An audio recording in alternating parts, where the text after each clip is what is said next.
네, 우리 시장이 예상보다 강한 흐름을 계속해서 유지를 해주고 있습니다. 코스피 지수는 0.4% 강세, 코스닥 지수 0.5% 강세 흐름 이어가고 있는데요. 자, 오늘 한 주를 시작하는 월요일장, 과연 우리는 어떤 종목들 포트폴리오에 담아보면 좋을지 이분과 함께 이야기 나눠보겠습니다. 알파경제 김종효 이사님 나와 계십니다. 이사님 어서 오세요. 네, 안녕하십니까. 네, 이사님과 함께 저희 이전에 만나봤던 종목 리뷰 먼저 진행을 해볼까 합니다. 이사님과 4월 14일경에 삼성전기 저희 만나봤거든요. 지난주에 삼성전기 주가 흐름이 굉장히 좋았습니다. 내년에는 MLCC를 기반으로 해서 실적 성장이 기대가 된다라는 긍정적인 증권사 리포트의 영향이었고요. 삼성전기 오늘은 0.6%가량 빠지고 있습니다만 2차 목표가로 제시해 주셨던 18만 원 선까지도 터치를 해냈던 삼성전기입니다. 지금 구간에서의 추가 전략 궁금하고요. 5월 19일에는 SK오션플랜트 말씀을 해주셨거든요. 최고가 기준 상승률 37.1% 기록하고 있고 목표가로 제시해 주셨던 24,000원도 지금 훌쩍 넘어선 선에서 거래가 되고 있습니다. 25,700원 선 오늘장 움직임 나타내고 있는데요. SK오션플랜트는 특히 최근에 급등이 나왔던 종목이기 때문에 지금 삼성전기, SK오션플랜트 고민하고 계신 분들 많으실 것 같아요. 지금 구간에서는 어떤 대응 좋을까요?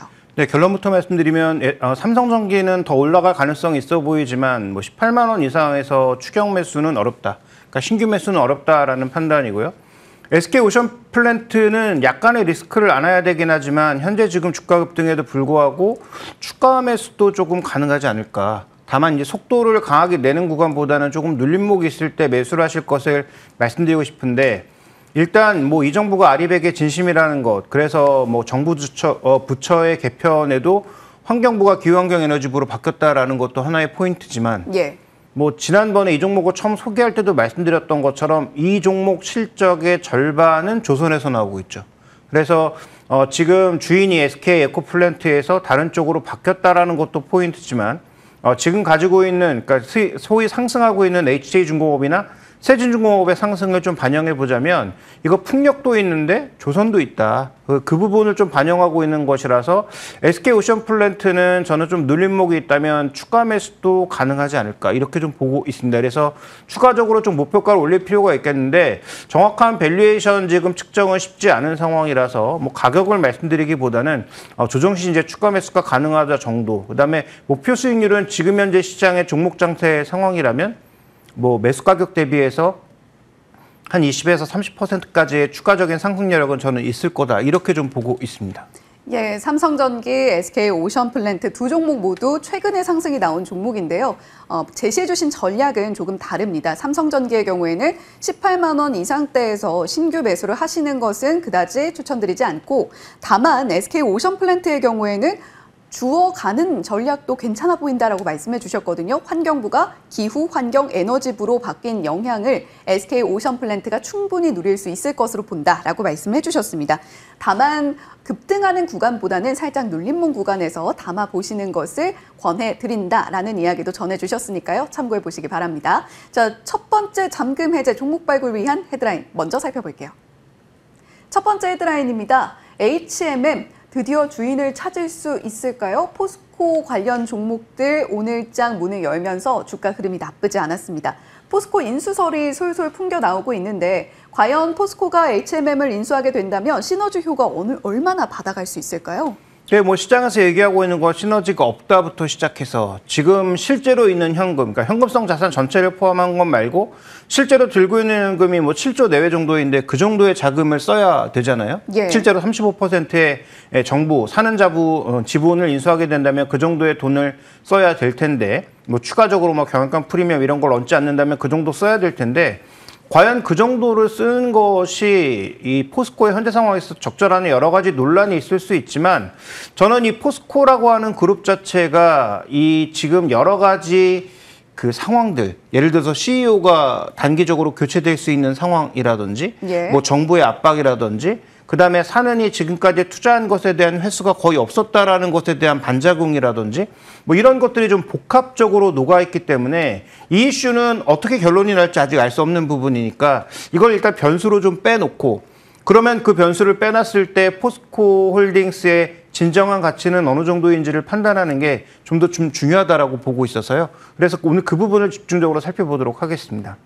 예, 한 기업이 또 다른 기업을 끌어안는 이슈는 따져야 될 게 굉장히 많습니다. 그렇다면 우리가 오늘 잠금 해제 첫 번째 종목으로 만나볼 종목은 포스코 홀딩스가 되겠죠. 두 가지 키워드 바로 열어보겠습니다. 자, 포스코 홀딩스 결국에 기본 업황이라고 한다면 뭐 철강이라던가 2차 전지 이야기를 할 수 있을 텐데 업황 어떻게 보시는지 체크해 보겠고요. HMM 인수권과 관련해서도 우리가 어떤 부분들 따져봐야 되는지 여쭤보도록 하겠습니다. 자, 지금 포스코 홀딩스의 주력 사업 철강과 2차 전지 업황 어느 정도로 보고 계신가요? 네, 둘 다 이제 결론적으로 말씀드리면 바닥은 좀 형성하지 않았느냐. 특히 철강산업 같은 경우에는 정부의 도움, 그러니까 정부의 도움이라기보다는 전 세계적인 트렌드가 지금 어떻게 올라가고 있습니까? 지금 자국의 기업들을 보호하려고 하는 노력들이 좀 더 강하게 나타나고 있는 상황이죠. 그래서 네. 우리도 철강업 쪽에 대해서는 굉장히 조심스럽게 그동안 영향이 별로 없는 그런 제품에 한해서만 중국 제품들에 대해서 관세를 부여했단 말이에요. 근데 이번엔 열연 제품에 대한 관세를 부여할 가능성이 높아지고 있는 구간이고, 그 다음에 이제 중국도 스스로 조강 생산량을 추가적으로 조정하고 있는 상황이다 보니까 준비된 그림에서 보시는 것처럼 ASP와 전체적인 판매량이 같이 줄었던 작년 같은 경우에는 당연히 실적이 좋아질 수가 없었는데 올해를 기점으로 해서는 판매량도 조금은 올라가는 모습이고 ASP도 회복될 개연성을 내년부터는 조금 보고 있다. 여기에 좀 포커싱을 할 필요가 있는 거죠.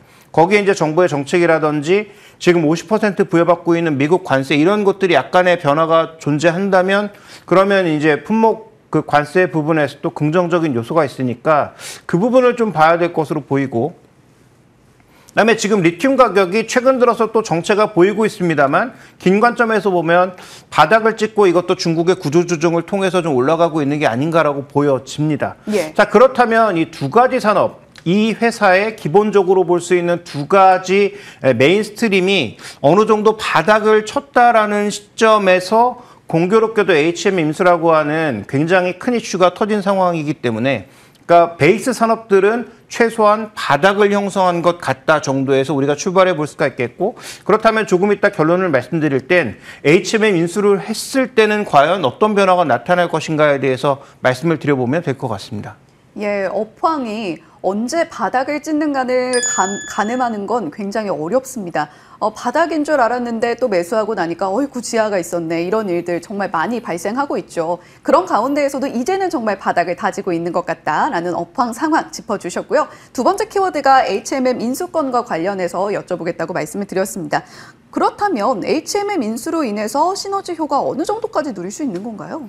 네, 일단 우리가 살펴봐야 될 건 이 종목의 위치가 중요한데 뭐 포스코가 저평가받고 있다는 걸 모르시는 분은 아마 없을 거예요. 예. 그래서 지금 현재 이제 준비된 밸류에이션 우리가 차트를 보면 여전히 이제 바닥에서 헤매고 있단 말이죠. 그나마 조금 반등하다가 최근에 재차 밀리고 있는 상황에 거기다 HMM 인수라고 하는 것에 대해서 좀 부정적인 인식, 또 부정적인 리포트 이런 것들이 나오다 보니까 여전히 바닥권을 쉽게 탈출할 수 없는 그런 상황인데, 그러면 이 얘기는 해당 이슈가 없어지거나 실제로 큰 부담이 되지 않는다라고 생각했을 때는 오히려 저는 뭐 긍정적인 요소로 작용할 가능성도 있다 이렇게 보고 있습니다. 자, 7조의 현금을 쓰는 것에 집중하지 말고 이 회사는 남아도는 자산이 굉장히 많다라는 것에 또 집중해 볼 필요가 있는 거죠. 최근 들어서 여러 대기업들이 전부 뭘 하고 있습니까?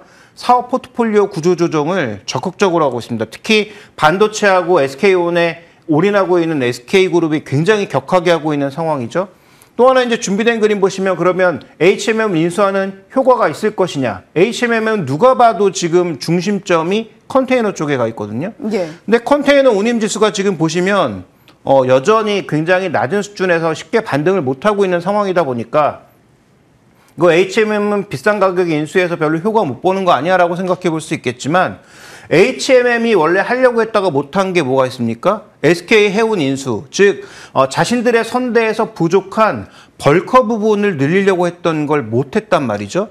그런데 지금 포스코홀딩스는 벌커가 필요한 대표적인 업종이에요. 포스코 인터내셔널과 협력해 봤을 때도 마찬가지고, 그러면 기존에 가지고 있던 선대 측면에서 지금 HMM이 그쪽이 약하기 때문에 그쪽까지 추가 매수를 조금 해서 벌커 부분을 만약에 조금 더 할 수 있다면 그러면 저는 이건 뭐 나쁘지 않은 상황이다. 거의 3조 원에 달하는 포스코 홀딩스의 이 물류 비용을 조금이라도 줄일 수 있는 하나의 조금 부분이라고 보고 있기 때문에 그래서 이 변수는 어떤 방향으로 튈지 알 수 없으나 실제로 시장이 우려하는 대로 7조 원 인수를 한다고 하더라도 저는 이게 아주 궁극적인 악재가 될 가능성은 낮다. 그다음에 그 정도의 지금 재무 여력은 여전히 포스코에 남아있다라고 판단하고 있기 때문에 예. 이 종목은 여전히 뭐 지지난달인가요? 그때 말씀드렸던 대로 매수 의견을 유지하고요.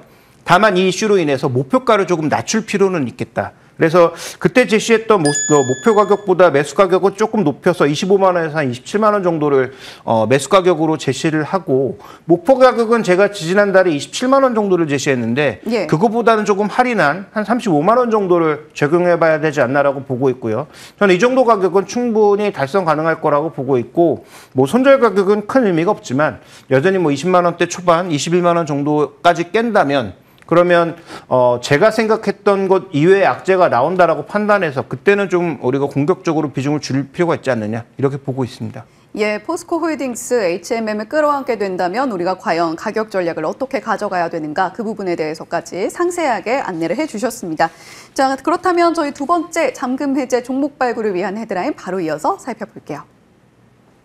네, 현대차와 기아가 미국 시장 점유율이 첫 12% 돌파에 성공했다라는 뉴스 기사입니다. 특히 하이브리드 쪽이 눈에 띄었는데요. 관세를 뚫고 수출은 계속해서 질주를 이어나가고 있는 상황. 그렇다면 현대차, 기아 외에 부품주 쪽에서 선두주자는 어떤 종목일까요? 자, 어떤 종목 볼까요? 부품주 가운데에서? 네, 뭐 기아, 현대차에 대해서는 뭐 이 시간을 통해서 비교적 가격이 쌀 때 다 긍정적인 말씀을 드렸고요. 그러면 하이브리드가 잘 되고 있는 건데 하이브리드의 주요 부품주의 주가 흐름은 어떻게 되고 있을까? 이 부분을 살펴볼 필요가 있는데 저는 그 부분의 핵심은 뭐 코리아 FT라고 과거부터 시장이 인정했던 종목 그리고 자동차 중에서 최근 들어서 거의 유일하게 신고가가 나고 있는 그러니까 현대차 그룹에서는 글로비스나 모비스가 강하지만 예. 전체적으로 봤을 땐 코리아 FT가 가장 강한 모습 보여주고 있어서 이를 반영하고 있다 이렇게 좀 봐야 될 것 같습니다. 예, 코리아 FT, 현대차와 기아의 하이브리드 수출이 늘어나고 있는 현상 안에서 수혜를 받을 가능성이 있다라고 말씀을 해주셨는데요. 그렇다면 두 번째 종목의 주인공은 코리아 FT가 되겠고요. 두 가지 키워드 열어보겠습니다. 자, 그렇다면 코리아 FT의 주력 제품은 어느 쪽이 될 것인가? 현재 밸류에이션까지 점검을 해보면서 가격 전략 들어볼게요. 자, 그렇다면 주력 제품의 매출 평가 어느 정도 나오고 있나요? 네, 일단 캐니스터라고 하는 제품을 이 하이브리드 쪽의 주력 제품이라고 봐야 되는데 예. 자, 이제 그림을 하나 볼까요? 지금 코리아 FT 홈페이지에 들어가시면 이 회사가 만들어지는 여러 가지 이제 부품들이 있는데 그 중에서도 이렇게 하이브리드와 관련된 제품들이 다양하게 나가고 있다는 거죠. 뭐 지금 뭐 중국 쪽에 일부 나가는 것도 있을 것이고 현대기아차와 연계돼서 나가는 물량이 많은데 자, 현대기아차가 지금 8월 달에 판매를 크게 늘릴 때 가장 크게 기여한 게 뭐냐면 신형 팰리쉐이드입니다. 예. 신형 팰리쉐이드를 국내에서 5,000대 팔면서 지난달보다 판매량이 떨어졌는데 미국에서는 무려 15,000대를 팔았단 말이죠. 6천만 원 정도를 평균 가격으로 생각하면 자, 이거 가지고도 6천만 원 정도의 그 가격 가지고 15,000대를 팔았기 때문에 이것만으로도 지금 9천억 매출이 난 거예요. 그러니까 생각보다 굉장히 강한 판매가 나오고 있는 거죠. 그러면 뭐 현대차도 시간이 지나면 저는 뭐 재가치를 받을 거라고 보고 있지만 이렇게 직접적으로 매출액과 그다음에 마진이 올라가고 있는 코리아 FT에 대해서는 더 긍정적으로 볼 수 있다. 특히 하반기에 우리 관세 아직 15%로 도장 안 찍었잖아요. 그러니까 여전히 25%를 받고 있지만 미리 나간 부분에 매출이 있을 것이고 관세가 정말로 내려온다면 관세와 관련된 그 눌렸던 부분도 추가적으로 더 올라갈 수 있기 때문에 저는 뭐 이 종목은 더 위를 볼 수 있다라고 보고 있습니다. 그래서 가격 전략을 말씀드리면 목표가부터 말씀을 드릴게요. 이 종목의 BPS가 8,000원 내외거든요. 예. 그러면 저는 당연히 이제 그 정도 수준까지는 올라갈 수 있을 거라고 봐서 현재 가격에서도 매수가 좀 가능하다라고 보고 있고 그래서 매수 가격은 뭐 6,500원 정도라고 드리지만 그 가격 뭐 플러스 마이너스 5% 전후에서 뭐 매수는 가능할 것 같고요. 목표 가격은 BPS 1배 내라고 볼 수 있는 8,500원을 말씀드리겠습니다. 뭐 손절가는 뭐 큰 의미는 없는데 일단 매수 가격에서 한 20% 정도 떨어지는 건 추세가 꺾이는 거라고 봐서 5,500원을 제시를 하도록 하겠습니다. 예, 현대차와 기아가 미국에서 하이브리드카를 중심으로 날개를 펼치고 있는 상황 속에서 우리가 지켜볼 만한 부품주는 코리아 FT가 되겠다라고 말씀해 주셨습니다. 서미님께서 기회를 주면 매수하고 싶은 종목이다 또 이런 이야기 유튜브 채팅창에 남겨주셨는데요. 가격 전략까지 꼭 기억해 주시면 좋을 것 같습니다. 자, 오늘 월요일에 잠금 해제 알파경제 김종효 이사님과 함께했습니다. 오늘 말씀 고맙습니다.